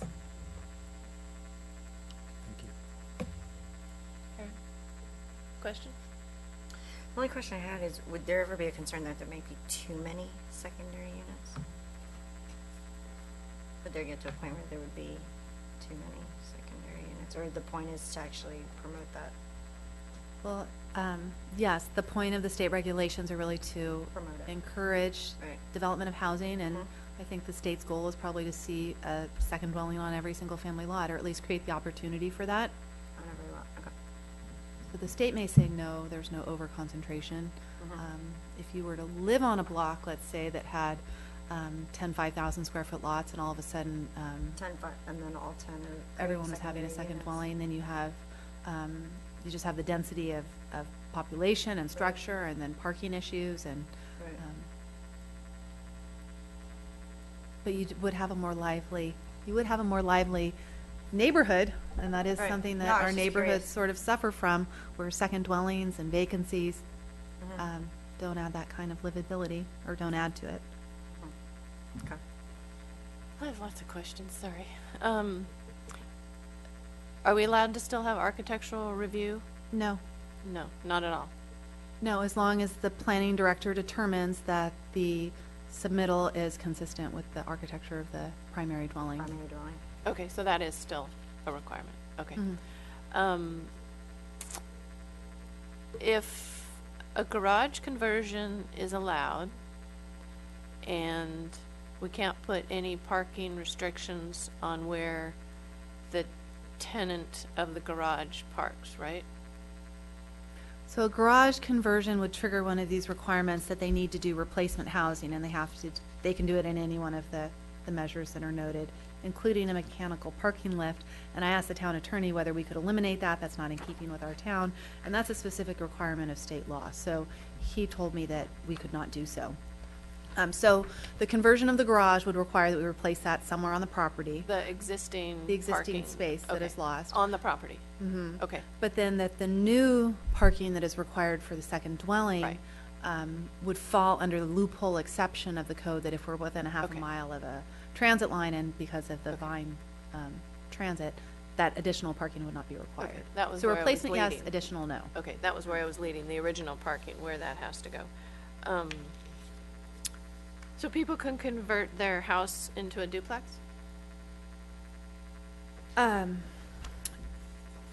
Not a duplex in the typical terms. A duplex is generally, two like-size units. This would be a much smaller unit, but yes, it does You could do an carve out upstairs, downstairs. a certain section where they'd have to have a separate entrance. Okay. It creates two units. I wouldn't call it a duplex, though. Okay. So the second story still exists. The notice of restrictions, occupancy, sale, and rental, which will be recorded, that goes with it, with title when it's sold, right? So the Correct. person, okay. To the mechanical lifts,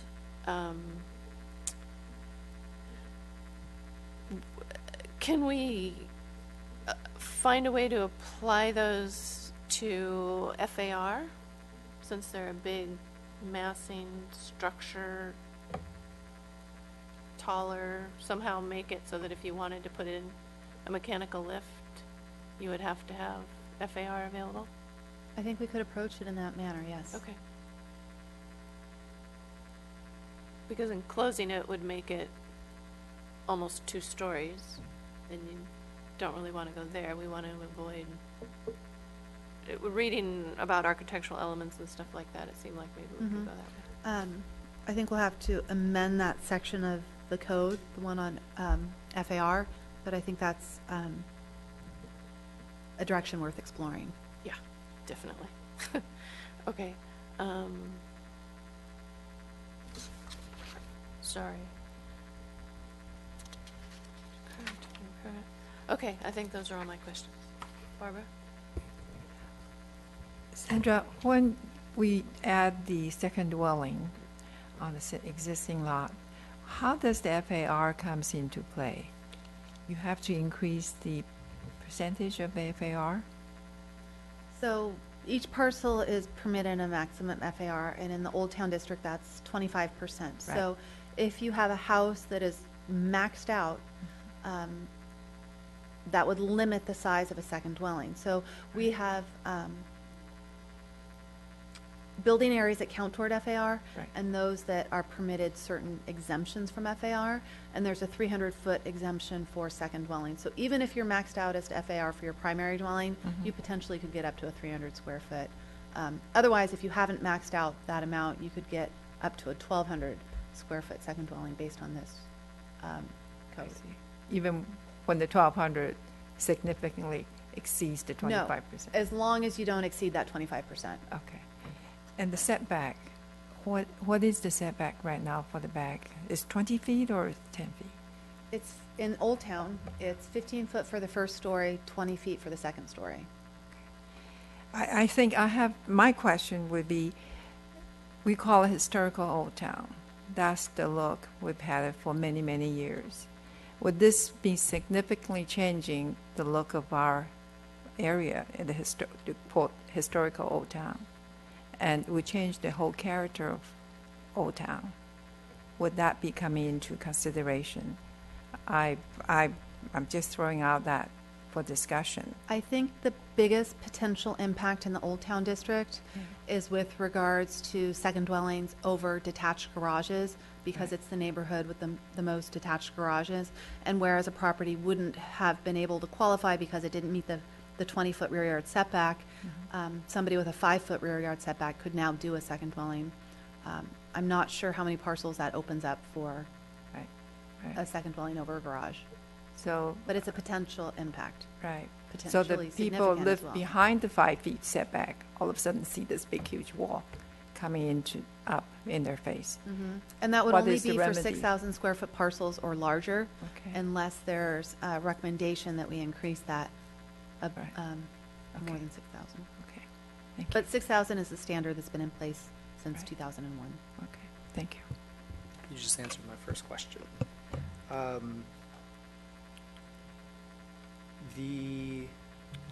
Let's see where we're at. So, whenever you mentioned the increased percentage for FAR based on where they were at, previously, if they're maxed out, they get an additional 300 feet of FAR.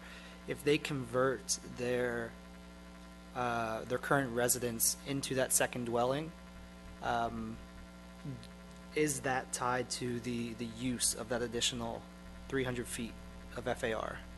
Like, does that have to be used towards the second dwelling? Does that make sense? That's a tough question. The way I would look at it, if you're converting existing structures, you're using existing building massing, so we're good, you're okay with FAR. I guess what we have to come to terms with is how we now classify those different elements of FAR in case somebody comes in and wants to do, to convert a portion of their dwelling and then do an addition. That's my concern with that part is, are they then converting some of their house to free up a 300-foot or 300 square feet second addition? Good point. I think in all cases, though, you'll have the 25% plus the 300. So the way they go about it, if it's converting part of their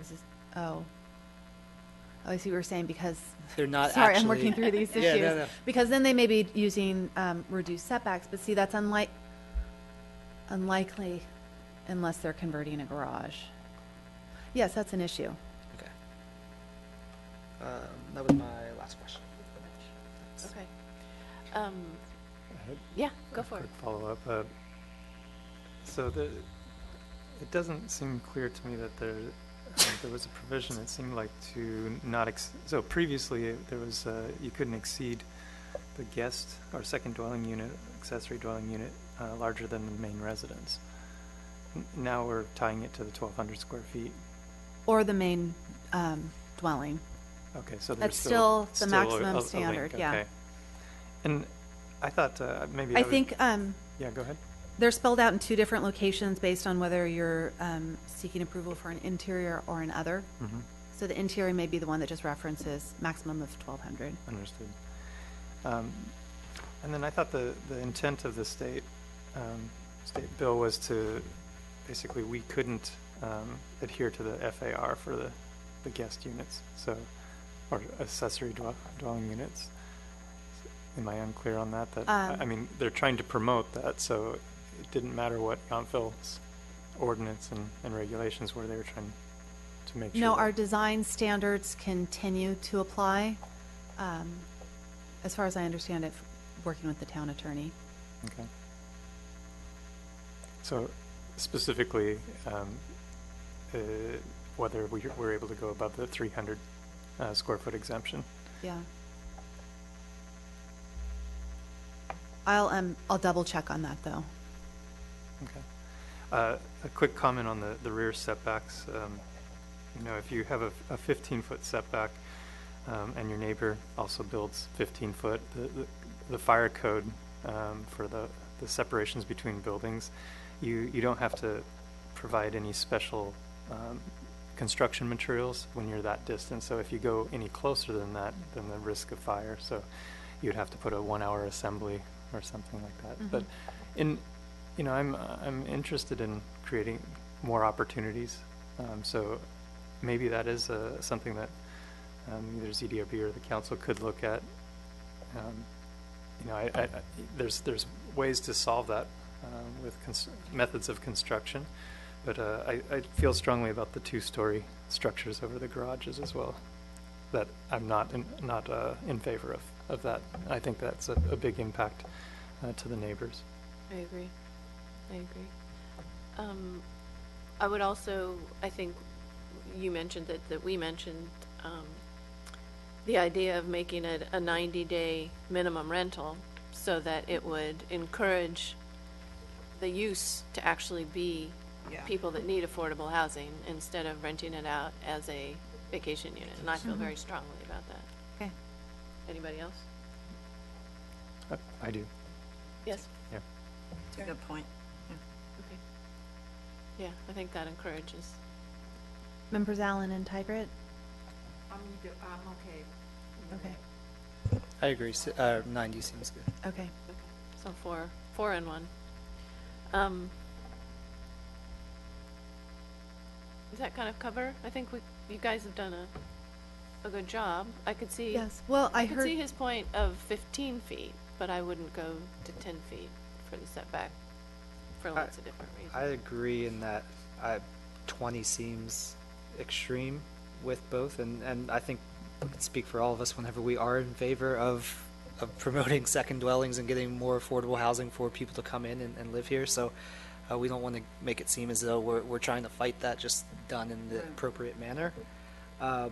So yeah, I would be willing to explore those options, so long as fire codes and everything like that are obviously met, but figuring out a way to find the flexibility within the amendment to make it work. I have a question. This is a matter of curiosity. What is this fire department safety zone between buildings?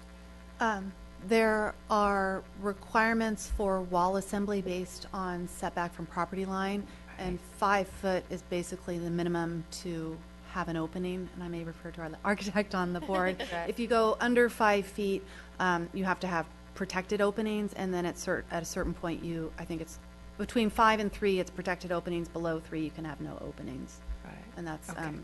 for the fire blowout. Right. Yeah. in case- But if you go to 5, if you're allowed to go to 5, then your neighbor's not allowed to go to 5, They're permitted to go to 5. as long as they also build all those same things. Okay. I did hear from at least 2 members that they may be opposed to a second story over a garage. So realizing that for 6,000 square foot parcels under the proposed ordinance, that would be allowed outright, is there a discussion to change that minimum standard for second dwellings other? Doesn't that, I mean, it would still apply to the 50% rule, right? Yes. Okay. But garages are allowed to be closer to the property line, is 5 that and the 5, problem? yes. Sorry. My understanding is we're not in favor of building second dwelling on above the garage, existing garage that's within the setback. Am I The new correct? state law permits a second dwelling over a garage if they have a 5-foot side and rear yard setback, which is a dramatic Right. alteration from the existing code. Are we That allowed? would have required a 20-foot setback for a dwelling over a garage in the Old Town Historic District. I'm more Under the existing comfortable. code, we cannot deny them, or under the state code and this new state laws, we can't deny them unless we increase the minimum lot size to sort of mitigate the number of parcels where we'd see this type of massing impact. Right. Increase it beyond 6,000, Okay. but there's not that many 6,000 square foot lots. Well, more than 50% 50%. of the Old Town lots are. And then you have to look at how many of those people would want to build on their garage. But in a lot of cases, Yountville puts the garages at the back. So in the backyards overlooking people's backyards. I don't know how to get around that one. Just one point of clarification was so if you do a garage conversion, you still have to have the one covered parking stall for No. the main residence? No, you can do replacement parking pretty much in any configuration. Let me find that section. It can be covered, uncovered, tandem, or the delightful mechanical automotive. For the main residence? Mhm. Wow. Okay. But it has to be off-street. Yes. Although the section does allow for some allowances for encroachment into setbacks. Oh, for parking. Mhm. Okay. And just maybe it's off topic, but since we're starting to look at more of the general plan, I think it's onerous to have the 50% rule for the second stories, and I think that could be a way to encourage more second dwelling units by looking at more compact, more dense development and having single story second dwelling units in the back. So I think that's a long-term way to look at maybe some flexibility in the general plan that's coming up. That might be a little too specific for general plan. That's the implementation of Yeah. the zoning ordinance. We'll be talking more general policy. That could be something that we're able to dig into. Hopefully the general plan will be these broad policies that then we can come in and devise the zoning ordinance and design ordinance to be in compliance with that. So in general, maybe looking at the density, Yes, yes. right, is and to treat all property with the same regulations. Yeah. In other words, It is a hard one. You know, Yeah. if for instance, if I purchase a lot that only has a single story and it's all built out for the 50% rule, that seems Yeah. We haven't seems yet. difficult when the town is already built out. There's Mhm. not many opportunities. It was a different case 10 years ago. We haven't yet, as far as I know, hit the 50% rule on any lot yet, but we are nearing it, and we haven't had a request, but at some point it'll tip. But there is the allowance that the ZDRB can allow a second story, even if it's been met if certain findings are made. But yes, I agree with you, Member Denton. So we're back to do we want to make the lot restriction larger than 6,000 feet to keep from having so many second-story garage units? How does everybody feel about that? I wouldn't want to increase it too much. I actually would rather it be at 6,000. Is there a way to, this may be a really dumb question, but can you limit the sides of the building that they can actually have, like windows or balcony or anything like that? So if it's adjoining a residential parcel or based on, you can't have a window on that side, is there some way to get creative about? I think there's something like that in there, right? Yeah. Mhm. So yeah, that's Existing standards take privacy and views into account. Okay, so if there are, Placement of windows and such. so if there are a garage right next to a property, they won't be able to have that window looking down onto the other one. It's more so we're just worried about the actual structure and what it looks like in the grand scheme of things. Okay. To follow up on that, is there a way to limit the second story plate height from the existing grade? That may be a way to help soften. I'm the sorry, what's that? So in other words, if you do a garage conversion, which is what we're talking about, typical plate height or ceiling height would be 8 feet. Maybe a way to craft that would be it's 7 feet or something, that there's a sloped roof or something that's when you're abutting a 5-foot setback. Some homage to try and get a transition to it. So the second floor plate height lower on I'm the just throwing elevation out a that is at number. property line? I don't know what the appropriate one would be, but That's I know not on the in main code. on the main residence, you're set back with either 8 foot or I forgot off the top of my head, but there's a height for the more setback that you go on a rear or a side property, you know, the height, the plate height increases. So treating it the same way for a rear setback, if we're mandated to go this way. Okay. Makes sense. We have a member of the public raising their hand. Can we We can reopen. may do whatever you'd like. reopen? Okay, yeah, come on, back up, Pam. We have just a brief comment. Pam Reeves, I think that the stipulation that one or the other of the units on the piece of property has to be owner occupied sort of might assuage your concern about everybody running out to get a permit to do this. There are, and so that leaves out the spec people or the people who want to rent out by the month or less. And also, I think it's good to consider the other side of the coin. We're thinking about the negatives of what this can bring, and I think it's important to think about what the positives are. And I think I know personally several people who are older who've moved out of their house because they can't afford to live there anymore. And this would give them an opportunity to either have a renter in the second unit or move themselves to the second unit and not have to move out of Yountville or not have to move somewhere less desirable than the place they've lived all their life.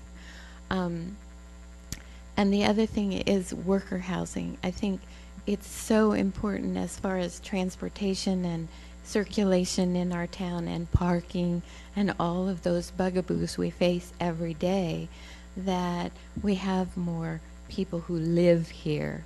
And then the other thing, which is the vibrancy of our community, the actual residents to live here. I live on a block that has quite a few people who rent out their houses, and it has changed the character of town. And I think it's important for us to look at the positive side of this possibility, is to bring that character back. So I think it's important not to dwell on the, oh, what if. We have lots of design standards for second stories, that it can't look over, you can't have windows looking over into someone's yard. You have to have clear-story windows or no windows. And the use of skylights is always easy, and it's a solution for bringing light into that unit. So, I mean, there's way more ways of dealing with it than trying to prohibit by making it a smaller parcel, which then makes it less likely to happen. Thank you. So, have we left anything unanswered for you, or we've covered Very it? good, thank you. Okay, thank you very much. And staff and board reports.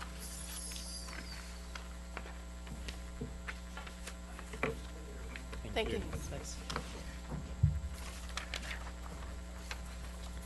So I wanted to share an update on the Envision Yountville process. We're deep in that process now, and this next slide shows that even though we've had the 2 speaker series, we're still just in this stage 1, the speaker series, which will occur from February to May, and that there is this whole process coming down the pipeline over the next 18 months as we move deeper into the general plan process. Let me just stick with the immediate steps, though. So we are doing the speaker series. We've held the first 2. The next one on achieving balance between businesses and residents will be a week from Thursday at the community center. And we have really been trying to get this word out to residents and business owners. We've created the Envision Yountville webpage. We've been pushing this out on social media, and this flyer that you see on the overhead was an insert in the Sun. And we will, and you know, Sharon, the editor of the Sun, has really embraced the Envision Yountville topic, and she is running an article in every issue every Thursday from February 2nd to May 25th. So our goal is to get the information out there so people attend. I saw several of you at the meeting this last Thursday, so we're glad that you're attending. So I gave you each, left you each a copy of this at your seats. If you're able to make copies and share it with others, or just to keep it for your own reference, we hope that helps. So we're in the process of doing the outreach for the community advisory group, and the application that I left at each of your seats tonight is the application that was posted on the webpage today, and the outreach efforts have started. Who knows? We may receive an application tomorrow. I don't know. But we have received interest from a lot of people of all different types of people. So we're excited by that and feel encouraged. This group will run from 9 to 13 members, will represent diverse viewpoints, and we'll just wait to see who it yields. So the recruitment began today.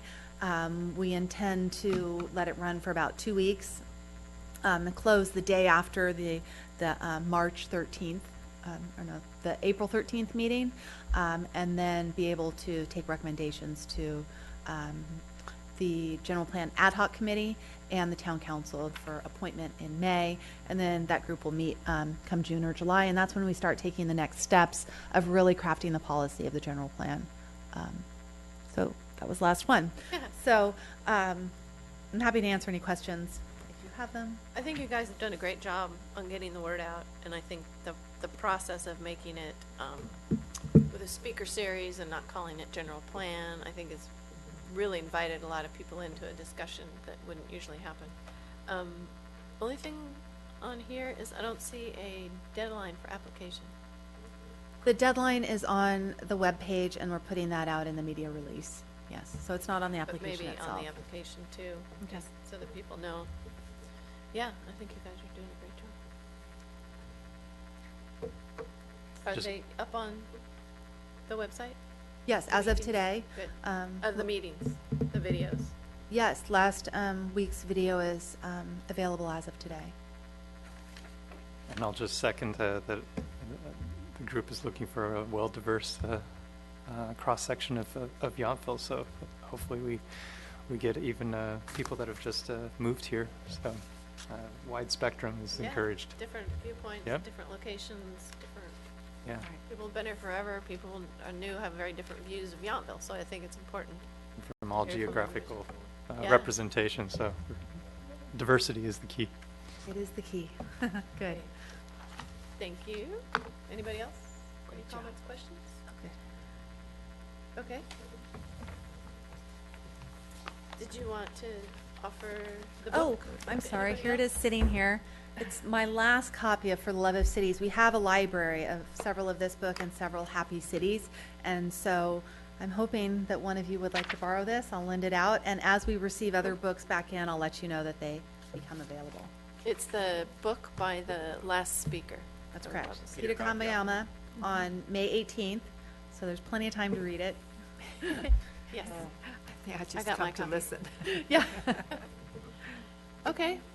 All right. Thank you very much. Thank you, I thank will you. move to adjourn the meeting. Oh, second? All in favor? Aye. Thank you. That was a long one. No, I just borrowed it from you. I can't, we're still on.